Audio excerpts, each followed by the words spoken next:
Tanda mo pa ba nang lumapit ka sa'kin, sinabi mo na, kumusta tol, tang ina mo kung bigatin ka na. Anong nakain mo, tikay may paapir-apir pa. Dati-rati nga parang di mo ko kilala. May pera ko ba, pwede bang pautang ako? Wala kasing pambaon yung anak ko kawawa naman. Pangako magbabayad ako pag nakaluwag-luwag. Kaya kung pwede pahiram kahit 500 lang. Kaya naman pala may kailangan ka, kaya binati mo ko at bigla mong naalala. Sige na, ang tagal naman na natin magbarkada. Tingnan mo anak ko, di ka ba sa kanya naaawa? O sige, basta ibabalik mo ha. Pagpasensyahan mo na, ito lang ang makakaya. Salamat tol, napakabait mo talaga. Pagkatapos nun di na kita nakita't nawala ka. Nasaan ka na?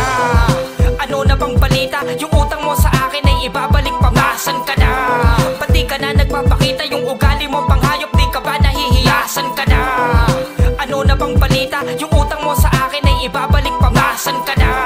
Pati ka na nagpapakita, yung ugali mo panghayop, di ka ba nahihiya? Nakasalubong ko asawa mo't hinanap kita. Ang sabi niya, wala na kami, ayoko sa walang iya. Walang trabaho, ba't huwag ka nakuha pa na magbato? Ayoko ng ganung ama para sa anak ko. Ang ina mo, di ka na naawa dun sa mag-ina mo. Paano mo yun na-atem? Wala na akong masabi sa'yo. Ginamit mo pa ang anak mo para magkasalabi. Pinagmukha mo pang kawawa para makapag-adik ka. Anong klase kang ama? Pinili mo pa yung gamot kaysa magtrabaho ka para dyan sa pamilya mo. Galing mo din no, mukha mo ay sagad yan sa kapal. Pag nakita tayo ay baka bigla kang masakal. Pati yung bahay nyo pala nakasanla yung titulo. Nalulubog ka na sa utang dahil dyan sa bisyo mo. Di lang buhay mo, patay na din pamilya mo nasira. Baka sa susunod maging laman ka ng balita. Nasaan ka na?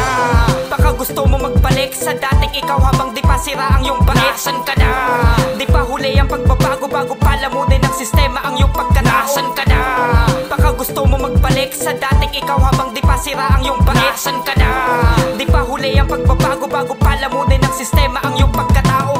Isang lalaki ang natagpuang patay kaninang alas 3 ng madaling araw sa may tabi ng isang ilog sa Bulacan.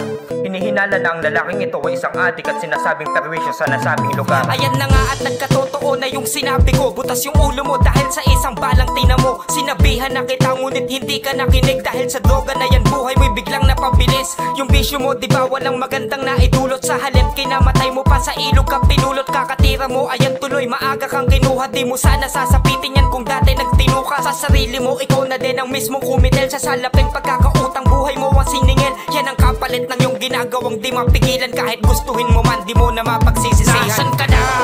Bakit di ka pa nagbago? Pinahamak ng bato na inakala mong panalo. Nasaan ka na? Ayun tuluyan na naglaho. Sa'kin ang lapunan ay ikaw din ang natalo. Nasaan ka na? Bakit di ka pa nagbago? Pinahamak ng bato na inakala mong panalo. Nasaan ka na? Ayun tuluyan na naglaho. Sa'kin ang lapunan ay ikaw din ang natalo. Nasaan ka na?